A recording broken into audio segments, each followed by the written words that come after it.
பொறுமையாவா?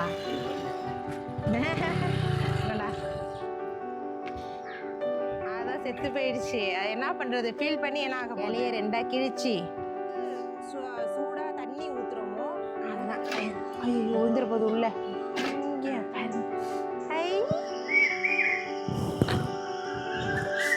Hi friends, அனைவருக்கும் காலை வணக்கம். எல்லோரும் எப்படி இருக்கீங்க? நல்லா இருக்கீங்களா? நம்ம வீடியோ போட்டே 5 நாள் ஆக போகுது. ஏன்னா ஒரு 5 நாளாகவே என் மகன் வந்து ஊரில் இல்லை, வீட்டில் இல்லை. அதாவது வந்து தென்காசி கிரிக்கெட் ட்ரைனிங்காக போயிட்டாரு. அதனாலேயே என்னால் வீடியோ போடணும் அப்படிங்கிற எண்ணமே வரமாட்டேங்குது. இப்போ வந்து வைத்தீஸ்வரன் கோயில் கிளம்பிட்டோம். பஸ்ஸில் தான் வந்துகிட்டு இருக்காரு. அங்கே போய் பிக்கப் பண்ணிட்டு வர வேண்டியதான். அது நைட்டு ஃபுல்லாக தூக்கமே இல்லை எனக்கும் என் புருஷருக்கும். அப்படியே முழிச்சுக்கிட்டே இருந்தோம். கரெக்டாக ஒரு 4:30 மணி இருக்கும். அப்போ தான் கால் பண்ணி கேட்டோம் எங்கே வந்துட்டுருக்கீங்கன்னு. அந்த மாதிரி வந்துக்கிட்டு இருக்கோம். வைத்தீஸ்வரன் கோயில் வந்தோன்னே கால் பண்ணுறோம். நாங்கள் இருந்தாலும் நம்ம முன்கூட்டியே போய் வைத்தீஸ்வரன் கோயிலில் போய் நின்றுடும். வந்தோடனே டவக்குன்னு இழுத்து போட்டு வந்துடும். அண்ணி பையன் இருக்கா இல்லையா, அண்ணி பையனும் தம்பி 2 பேர் தான் போயிருக்காங்க. மற்றபடி கிரிக்கெட் கோச்சரு அப்புறம் பசங்க எல்லாருமே போயிருக்காங்க. சரி நம்ம போய் கடன்னு போய் முன்னாடியே போய் நின்றுடும். டீ போட்டு கொண்டிருக்கிறோம். ஃபோன் பண்ணி கேட்டதுக்கு இன்னும் ஒரு அரை மணி நேரம் ஆகும் அப்படின்னாங்களா. இன்றைக்கி ஸ்கூல் வேறு. அதனால் வந்து தம்பியை ஸ்கூலில் அனுப்ப மாட்டோம், ரொம்ப டயர்டாக இருப்பான். அதனால் அவருக்கு 1 வீக்காகவே லீவு தான். பாப்பா, மணி, காவியா 3 பேருக்கும் ஸ்கூலு. அதனால் சாப்பாடை வடித்து வச்சுட்டு ஒரே தெரியாக போகும்ன்ட்டு சாப்பாடு வந்துக்கிட்டு இருக்கு. இந்த பக்கம் வந்து எல்லாருக்கும் டீ போட்டுக்கிட்டு இருக்கேன். அப்புறம் வந்து அத்தைக்கெலாம் வந்து ஆவாரம் பூ கொதிக்க வச்சுக்கிட்டு இருக்கேன். சாப்பாடு தான் என்ன செய்யறது இல்லை. தயிர் இருக்குது, அதை தாளித்து சிம்பிளாக முடிச்சுக்கொண்டு பார்க்குறேன். கொல்லையில் வந்து முருங்கைக்காய் நிறைய காய்ச்சிருக்கு. இந்த தயிரை தாளித்து விட்டுட்டு முருங்கைக்காவை அன்னைக்கு கூட்டோ ஏதோ ஒன்று பண்ணலாம் அப்படின்னு முடிவு பண்ணியிருக்கேன். இங்கே பாருங்க நம்ம ஷெட்டை பார்த்தீங்களா? அன்றைக்கி இந்த தரை யார் போட்டதுன்னு சொல்லலையே. இந்த தரை வந்து என் கணவர் தான் போட்டார். ஆள் இல்லை, யாரும் கொத்தனார் மேஸ்திரின்னு யாருமே இல்லைங்கிறதுனால அவர் மட்டுமே ஒரு ஆளை கையில் வச்சுக்கிட்டு ஏதோ போட்டு மொழிகிருக்காரு. மேலே வந்து நம்ம இந்த பால் வச்சு கொஞ்சம் லைட்டாக தேய்ச்சி விட்டுட்டோன்னா அந்த தர மாதிரி கொஞ்சம் ரஃப்பாக தான் இருக்கணும். ஓரளவுக்கு ரொம்ப குறைன்னு இருக்குல்ல, அதனால் பால் வச்சு கொஞ்சம் தேய்ச்சி விடணும். நேற்று இந்த அளவுக்கு தான் வேலை முடிஞ்சிருக்கு. இன்றைக்கி வந்து இந்த மாதிரி எதை அதுதான் இங்கே வந்து இன்னொன்று போடுவாங்கள்ல அந்த மாதிரி. நான் அந்த பழைய ஷெட்டை பிரித்து இன்னும் கொஞ்சம் அதில் சேர்த்து இன்றைக்கி போட்டு முடிச்சிடுவாங்க. அதனால் வந்து நம்மளுக்கு ஷெட்டு வந்து பெரிய ஷெட். இது எத்தனை அடி இருக்கும்? இது எப்படியும் ஒரு 40 இருக்குமா? 40 இருக்கும், இல்லைனா 45 அந்த மாதிரி இருக்கும். நல்ல பெரிய ஷெட்டு. வேனு, காரு 2மே நிறுத்தி போட்டுக்கலாம். சரி வாங்க, நான் போய் முருங்கைக்காய் வந்து அதிகமாக இருக்குது. நானே பறிக்கலினா இன்னும் 2 நாளில் முத்திடும். எதில்? ஏன் அதில் இருக்குங்க நிறையா, கீழேயே தொங்குது. பெருசாக இருக்கா? ஆமாம், அது பறிக்கலைன்னு வச்சுக்கோங்களேன், 2 நாள்லையே 2-3 நாளில் முத்திடும். அதனால் வந்து ஏன் வேஸ்ட்டாக விட்டுக்கிட்டு. ஆமாம் மேலே இருக்குங்க, அது என்னாலாம் பறிக்க முடியாது. தள்ளிட்டு முருங்கான்னு நம்ம வீட்டு வாசலில் இருக்கும்போது அவ்வளோ முருங்காய் காய்ச்சிச்சு. இப்போ ஒரு முருங்காய் கூட இல்லையான்னு ரொம்ப ஃபீல் பண்ணிகிட்டு இருந்தேன். ஆனால் இந்த தடவை நல்லா காய்ச்சிருச்சு. இந்த மரம் அந்த மரத்தில் காட்டுறேன் வாங்கலாம், நிறைய காய்ச்சிருச்சு. இது பிரிச்சிடலாம்லங்க இந்த இதெல்லாம். இங்கே பாருங்க கொத்து அதான் நான் தான் நேற்று வளைச்சி விட்டேன். இது வந்து அவரைக்கொடி. இங்கே பாருங்க, இதுலேருந்து நல்லா கீழேருந்து அழகாக ஏறிடுச்சு. இதுக்கப்புறம் பிடிச்சிக்கிட்டு வந்துடும். இங்கே பாருங்க நம்ம முருங்கைக்காய். இங்கே இல்லை, அது ஒடியாது. இது வந்து சடமுருங்கை, பின்னல் முருங்கை, சடமுருங்கை. ஒரு காய் போட்டாலுமே தாராளமாக குழம்புக்கு ஒரு சட்டி நிரம்பிடும், அந்த அளவுக்கு பெருசு. பாருங்க, இந்த முருங்காய் பறிக்கவா? இது பெருசாக தான் இருக்குது. அங்கே இருக்குங்க, அது மேலேயே நிறைய பெருசாக இருக்குங்க. சரி என்னால் பறிக்க முடியாது, என் புருஷர் தான் பறிப்பார். பறிச்சுட்டு இதை அரிஞ்சு வச்சுட்டு எல்லாத்தையும் ரெடி பண்ணி வச்சுட்டு போனோன்னா போய் தம்பியை கூப்பிட்டு வந்து இதை பண்ணுறதுக்கு கரெக்டாக இருக்கும். இல்லைனா மணிக்கு டைம் ஆகிடும். சரி பறிங்க. தான் மொரட்டு காயை ஒரு 5 காய் பறிச்சுட்டு வந்தாச்சு. இது போதும். இப்போ இதை கடன்னு அரிஞ்சிட்டு அப்படியே சமைக்க முடிஞ்சாலும் சமைச்சிருவேன், கூட்டு வைக்க முடிஞ்சாலும் வச்சுருவேன். இல்லைனா வந்து அரிஞ்சு வச்சுட்டு போயிடலாம். சாப்பரை காணும், சாப்பரை எடுத்துருவாமா, பிடிச்சா அரிஞ்சிடலாம். ஆச்சிட்ட வேண்டாப்போ, தக்காளி அப்புறமா அரிஞ்சு போங்க. டீ வேற எனக்கு ஆயிடுது. அதில் காலைல டீ குடிக்காமல் இருக்க முடியல. டீ குடிக்கிறதுக்கு முன்னாடி டேப்லெட் போட்டுட்டு ஒரு கிளாஸ் அளவுக்கு வெறும் பச்சை தண்ணியாக எடுத்து குடிச்சிடுவேன். குடிச்சிட்டு தான் அதுக்கப்புறம் டீ குடிப்பேன். அது வந்து மாற்ற முடியல. அதுக்கு முன்னாடிலாம் டீங்கிறதே குடிக்க மாட்டேன். இப்போ பழகிட்டதுனால அதை மாற்றிக்க முடியல. அதனால் இந்த அளவுக்கு வந்து டீ குடிச்சிட்ருக்கேன். இப்போ நான் ஒரு 4-5 நாளாக 1 வீக்காகவே டயட்டில் தான் இருந்துக்கிட்டு இருக்கேன். இருந்தாலும் நான் வந்து ரொம்ப ஸ்ட்ரிக்டான டயட்டு அப்படின்லாம் சொல்ல முடியாது. அப்பப்போ ஏறுவேன், அப்பப்போ இறங்குவேன். இப்போதைக்கு காலை சாப்பாடு வந்து எனக்கு டீ தான். இதோட வந்து 10-11 மணிக்கு ஏதாவது சாப்பாடு எடுத்துப்பேன். சாப்பாடுனா இட்லி தோசை அந்த மாதிரி கிடையாது. ஏதாவது எனக்கு செஞ்ச பிடிச்சதை சாப்பிட்ற அளவுக்கு டயட் ஃபுட்டாக எடுத்துக்கிட்டு இருக்கேன். இன்றைக்கி ஃபங்க்ஷன் வேறு ஒன்று இருக்குது. இந்த டயட்டில் இருந்தாலே இந்த ஃபங்க்ஷன் தான் பெரும் பிரச்சனையாக இருக்கும். சாப்பிடவும் முடியாது, சாப்பிடாம இருக்கவும் முடியாது. அவ்வளோதான். வெங்காயம் அரிஞ்சாச்சு. தக்காளியையும் அப்படியே அரிஞ்சு அவ்வளோதான். அதுதான் 4 தக்காளி போதும்ல. போதும்.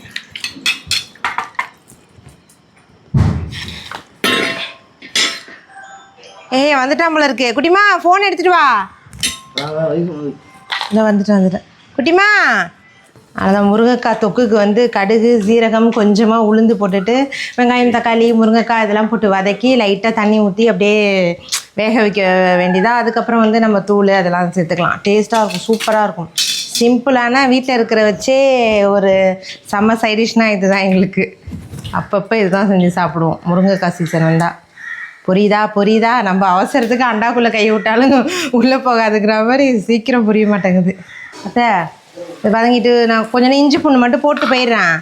நீங்கள் வதக்கிடுங்க. ஏன்னா எங்கள் அத்தைக்கு அது சரியாக செய்ய மாட்டாங்க. செய்வாங்க, பசங்க சாப்பிடாது அப்படின்ட்டு பயத்துலேயே வந்து அவங்களுக்கு கை காலெலாம் உதற ஆரம்பிச்சிடும். வெங்காயம் நல்லா வதங்கட்டும் அத்தை. வதங்கினோடனே தக்காளியை போட்டு வதக்குங்க. மிளகாத்தூள்லாம் இப்போ எதுவுமே போடாதீங்க. உப்பு மட்டும் போட்டு வேக விடுங்க. அவ்வளோதான். நல்லா வதங்கட்டும். சரி வாங்க நம்ம போ. வாங்க பொறுமையாவா? பாய். வரேன் சார்.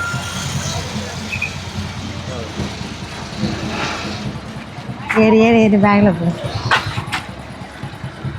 வேண்டா பேக் கொடு. இப்போ வந்து ஒன்றும் வேலை கிடையாது. தொக்கு செஞ்சாச்சு. வேக போட்டிருந்தாங்களா, நான் வந்து மிளகாத்தூள் எல்லாத்தூளும் போட்டு கலந்து அடிச்சிட்டேன். அடுப்பு பற்ற வச்சாச்சு. வெந்நீரை போட்டு 2 பசங்களையும் போட்டு குளிப்பாட்டி விடும். ஏன்னா உடம்பு வலி அதிகமாக இருக்கும். நல்லா குளிப்பாட்டி விட்டுட்டா அதான் 2 பேருக்குமே கால் நல்லா பல்குண்டாக இருக்குது. உட்காந்துக்கிட்டே வந்து தென்காசிலேருந்து நானே தென்காசி வரைக்கும் போனதில்லை. அவ்வளோ தூரம் ட்ரெயின் இல்லாதனால பஸ்லேயே பிள்ளைங்க வந்திருக்கானுங்க. சரி வெந்நீரை போட்டுறேன்.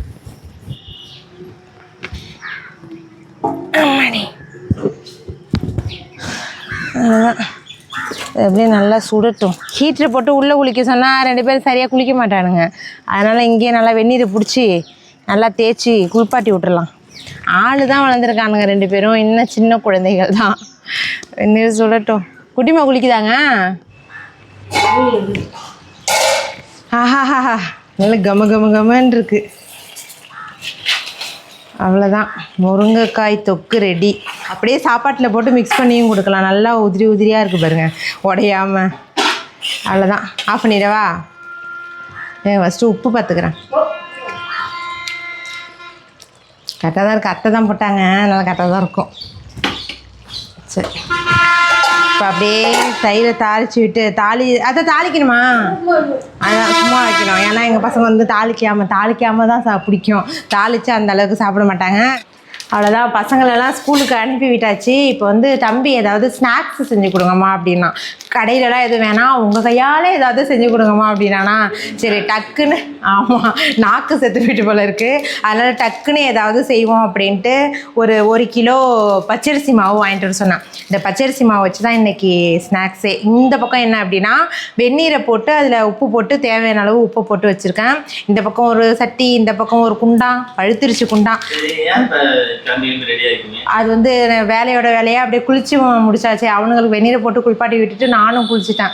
அதாவது ஃபங்க்ஷன் இருக்குன்னு சொன்னோம் இல்லையா, அங்கே வேற போகணும். அப்புறம் நம்மளுக்கு டைம் சரி வராது, அதனால் நேரத்தோட குளிச்சாச்சு. இப்போ கடன்னு ஒரு குயிக்கான ஸ்நாக்ஸு, டேஸ்ட்டாக இருக்கும், அதை தான் பண்ண போகிறோம். இதுக்கு வந்து பேர் வந்து இடியாப்பம் கொழுக்கட்டைன்னு வச்சுக்கலாம், இல்லை உங்கள் ஊர் சைடு அதுக்கு வந்து வேறு ஏதோ பேர் இருக்குங்க. கேரளா பக்கம் ஏதோ ஒரு பேர் சொல்லுவாங்க, அதை நான் வந்து மறந்துட்டேன்.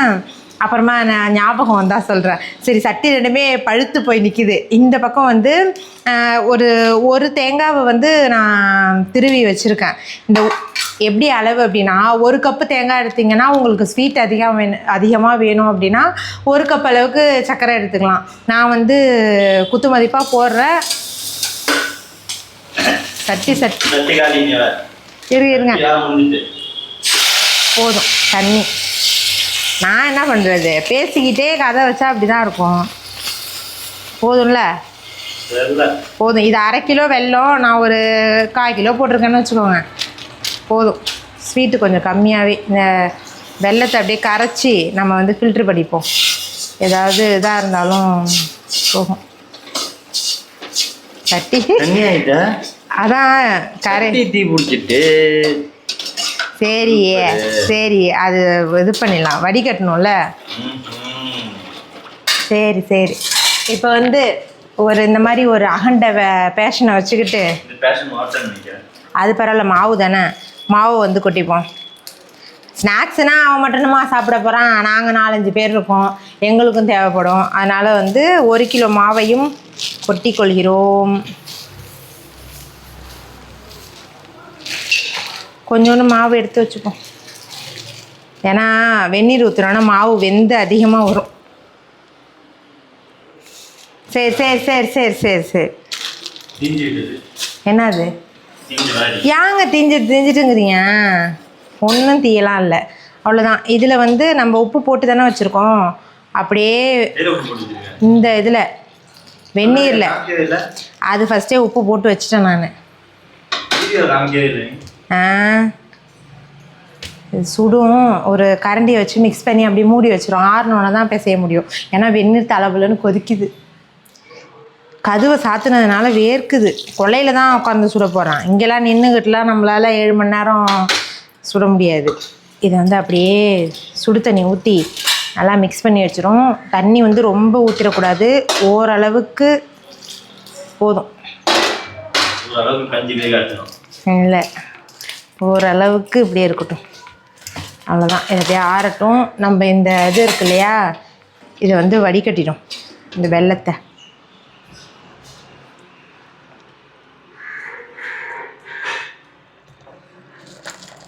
இப்போ இந்த சட்டியை பற்ற வச்சு இந்த வெல்லத்தை தூக்கி ஊற்றிடும். வெல்லத்தை ஊற்றிட்டு இதில் வெல்லம், ஏலக்காய், கொஞ்சமாக நெய், இந்த தேங்காய். இது வந்து ஒரு தேங்காய் பூரணம். நீங்கள் கொழுக்கட்டை அதெல்லாம் செய்யணுன்னாலும் டக்குன்னு பருப்பு எதுவும் இல்லாமல் தேங்காய் பூரணம் செய்வாங்களே, அதே மெத்தடு தான் இது. வெல்லத்தை காய்ச்சி ஊற்றிக்கிட்டு இப்போ ஏலக்காய் போட்டுப்போம். அதுதான், இதை போட்டுட்டு நம்ம இந்த தேங்காவை போட்டுப்போம். ஃப்ரிட்ஜில் தூக்கி வச்சு, நெய்யை தூக்கி ஃப்ரிட்ஜில் வச்சு அல்வா இது மாதிரி ஆயிட்டு, பால்கோவா மாதிரி. நெய் விட்டால் என்னங்க இது வராது போல இருக்கு.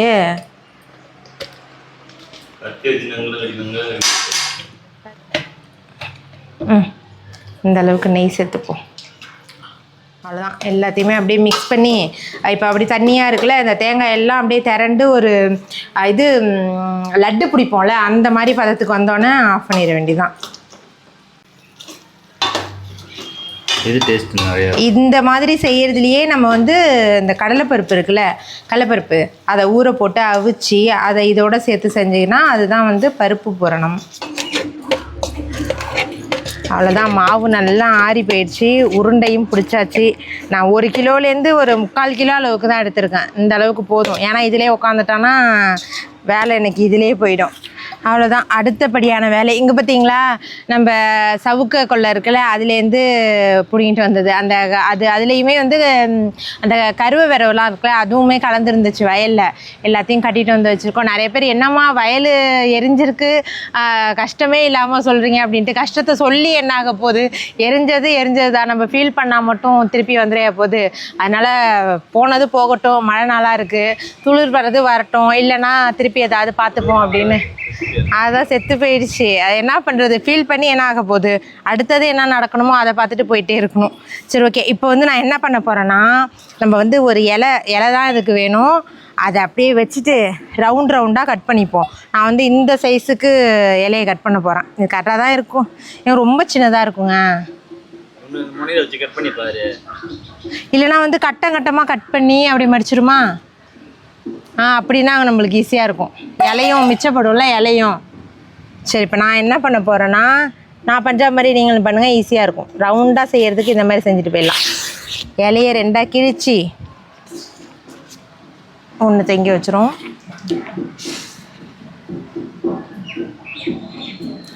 இருங்க, மெல்லிஸாக கட் பண்ணிப்போம். இந்த காம்பு பகுதி, அந்த தண்டு இருக்குல்ல, அது இல்லாமல் இப்படி வச்சுக்கோங்க. இதை எடுத்துரும். இப்போ வந்து அதான் இந்த அளவுக்கு நம்ம கட் பண்ணிப்போம். இலையை பிடிச்சி கட் பண்ணலாம். இதில் 4 வந்திருக்கு. அதே போல் இந்த தண்டு பகுதி வச்சுட்டு அறுத்திங்கன்னா உங்களுக்கு மடிக்க வராது. அதனால் ஒட்டை கட் பண்ணிக்கோங்க. ஐயோ, அவ்வளோதான். இப்போ ஐயா, உள்ளே இருந்தால் தான் காற்றடிக்குதுன்னா வெளியில் வந்து உக்காந்துருக்கேன். உள்ளே இருட்டாக இருக்குது. கதவை சாத்திட்டா காற்றடிக்கிறது நின்றுடுது. ஆனால் இருட்டாக இருக்குது. நம்மளால் அவ்வளோ நேரம் நின்றுக்கிட்டும் செய்ய முடியல, இருட்டாகவும் இருக்குது. அதனால் இப்படி வந்து உக்காந்துட்டா இங்கே அதுக்கு மேலே காற்றடிக்கும் போல இருக்குது. சரி, இப்போ வந்து நம்ம முறுக்கச்சி இடியாப்பச்சி இருக்குல்ல, அதில் வந்து மாவை கொஞ்சம் கொஞ்சமாக வச்சுப்போம். அவ்வளோதான். இதில் எண்ணெய்லாம் தடவணும்னு வேணாம், அப்படியே நம்ம அவிக்க தானே போகிறோம். அதனால் வந்து லைட்டாக பூ இது ஃபஸ்ட்டு நம்ம அப்படியே சுட்டு வச்சுட்டு அப்படியே பூர்ணத்தை வச்சு மடக்கிக்கோம். இப்படி ரவுண்டாக வச்சுக்கிட்டு ஃபஸ்ட்டு நடுவுலேருந்து ஸ்டார்ட் பண்ணுவோம். நீங்கள் நான் இடியாப்பம் வீடியோலாம் போடுவேன்னா, அதில் வந்து நீங்கள் எப்படிங்க ரொம்ப ஈஸியாக புழிஞ்சிடுறீங்க அப்படிம்பீங்க. மாவு நம்ம எந்த அளவுக்கு சூடாக தண்ணி ஊற்றுறோமோ அந்த அளவுக்கு மாவு நல்லா புசு புசுன்னு வரும். இதை பாருங்கள், கீழேவும் அப்படி கட் ஆகாது. சில பேர் வந்து அப்படி மாவு வேகாமல் சுட்டோன்னா மாவு நல்லா வேக வைக்காமல் சுட்டோன்னு வச்சுக்கோங்களேன், அந்த தண்ணி சூடாக இல்லாமல் மாவில் ஊற்றினோன்னா கட்டாயி விழும். இதோ பாருங்க, இது எப்படி அழகாக ரவுண்டாக வந்திருக்குன்னு. இப்போ ஒன்றும் இல்லை, அப்படியே ஈஸியாக சுற்றிட்டேன். அதே மாதிரி நீங்களும் நல்லா சூடாக சுற்றி பாருங்கள். எனக்கு வந்து இந்த காற்றுல தான் பறக்குது. இதுக்குள்ளே இந்த பூரணத்தை வச்சுப்போம். அவ்வளோதான். இதை பாருங்க, ஆளுக்கு 1 சாப்பிட்டாலே போதும். நீங்கள் வந்து ஸ்நாக்ஸ் வந்து பசங்களுக்குமே ஸ்கூலுக்கு செஞ்சு கொடுக்கலாம். இது ரொம்ப டக்குன்னு செஞ்சிடலாம். அவ்வளோதான். அப்படியே மூடி போட்டு நம்ம இங்கே வச்சிரும். அதுக்கப்புறம் தூக்கி வச்சுக்கலாம். இதை பாருங்க, இதுதான் கொழுக்கட்டை. இது பேர் வந்து ஆமாம், நாங்கள் வச்சுருக்கிறது வந்து இடியாப்ப கொழுக்கட்டை. இது என்னமோ சொல்லுவாங்க கேரளா சைடில், நான் மறந்துட்டேன். பேர் தெரிஞ்சதுன்னா சொல்லுங்கள். நாங்கள் வச்சுருக்க பேர் வந்து இடியாப்ப கொழுக்கட்டை. அப்புறம் இடையில ஒரு வீடியோவில் சர்க்கரை ஜீனி அப்படின்னு சொல்லியிருப்பேன். நாட்டு சர்க்கரை, வெல்லம் அந்த மாதிரி சொல்கிறதுல வந்து நாங்கள் சர்க்கரைன்னு சொல்லுவோம். ஜீனி அப்படின்னா சுகர், ஒயிட் சுகர் இருக்குல்ல, அதை வந்து ஜீனி அப்படிம்போம். நாங்கள் வந்து ஜீனியை வந்து சர்க்கரைன்னு சொல்ல மாட்டோம். இந்த சர்க்கரையை தான் சர்க்கரைம்போம். ஆனால் நிறைய பேர் ஊரில் வந்து ஜீனியை வந்து சர்க்கரைன்னு தான் சொல்லுவாங்க. ஆமாம், ஆமாம். எங்கள் ஊர்லலாம் போய் கடையில் கேட்டால் சர்க்கரை கொடுங்க அப்படின்னா இந்த சர்க்கரையை தான் கொடுப்பாங்க. எந்த அளவுக்கு இழுத்து செஞ்சாலுமே கட்டாகாமல் வரும். எவ்வளோ பெருசு தோசை சுட்டுருக்கேன். அவ்வளோதான். இது உங்களுக்கு தானேங்க. அத்தைங்களுக்கெல்லாம் என்னதான் சிரிப்போ கக்க கக்க கக்க டிவி இப்போ யார் பசங்க இல்லாமல் டிவி பார்க்க அதுதான் அதனால ஒரே சிரிப்பு தான். இட்லி பானையில் வச்சு இது மாவு வெந்துட்டதுனால ஒரு 5 நிமிஷத்துக்குள்ளேயே நம்ம எடுத்துடலாம் இந்த பூரணத்தை. இந்த பாருங்க, ஏதாவது தூக்கி வச்சுட்டு அப்படியே எடுத்துட வேண்டியதான். எனக்கு என்னன்னே தெரியல எல்லாம். போட்டுருக்கு நம்ம துணியை. அது குளிச்சது. அவ்வளோதான். ஐயோ வந்துட போது உள்ள. இந்த இலை வந்து கலர் மாறிடும் அப்படியே. அப்போ வந்து நம்ம எடுத்துட வேண்டியதான். அடுப்பை மட்டும் நல்லா எரிய விட்டுக்கும். ஆமாடி. ஆஹாஹா ஆவி பறக்குது. எப்படி இதை நான் எடுப்பேன்? ஒன்றுன்னா அப்படியே நான் இழுத்து வச்சிடவா? அப்படி தான் வைக்கணும். அவ்வளோதான். இடியாப்ப கொழுக்கட்டை ரெடி. தர்ஷனே ஒன்றே ஒன்று ஓப்பன் பண்ணி இங்கே பாருங்க. ஐ இங்கே பாருங்க. அவ்வளோதான். இதுதான் இங்கே பாருங்க. இதுதான் இடியாப்ப கொழுக்கட்டை. இந்த கொழுக்கட்டை நீ பார்த்துருக்கியா? இன்னும் கொஞ்சம் தான் மாவு இருக்குது. 2 அச்சுக்கு வரும் அந்த மாவு. அது அப்படியே செஞ்சிட்டேன்னா முடிஞ்சிருச்சு. இதெல்லாம் வந்து அத்தைங்களுக்கெல்லாம் ஆளுக்கு ஒன்று. அவ்வளோதான். நம்மளோட இடியாப்ப கொழுக்கட்டை சூப்பராக ரெடி ஆயிடுச்சு. இதே போல் நீங்கள் பசங்களுக்கும் ஸ்நாக்ஸ் செஞ்சு கொடுங்க. ஸ்கூல் டைம்லையும் இதை லஞ்சுக்குமே கொடுக்கலாம். வயிறு நல்லா ஃபுல்ஃபில் ஆகிடும். செஞ்சு பார்த்துட்டு எப்படி இருக்குன்னு மறக்காமல் சொல்லுங்கள். அப்படியே இதோட கேரளா பேர் என்னன்னு சொல்லுங்கள். அதை நான் மறந்துட்டு நானும் பார்க்கணும் நினைக்கிறேன். அது மறந்துருச்சு. சரி ஓகே. இப்போ அடுத்த ஒரு சூப்பரான விளாகில் பார்க்கலாம். அடுத்தடுத்து கொஞ்சம் குயிக்காக வீடியோ போட பார்க்குறேன். டாட்டா.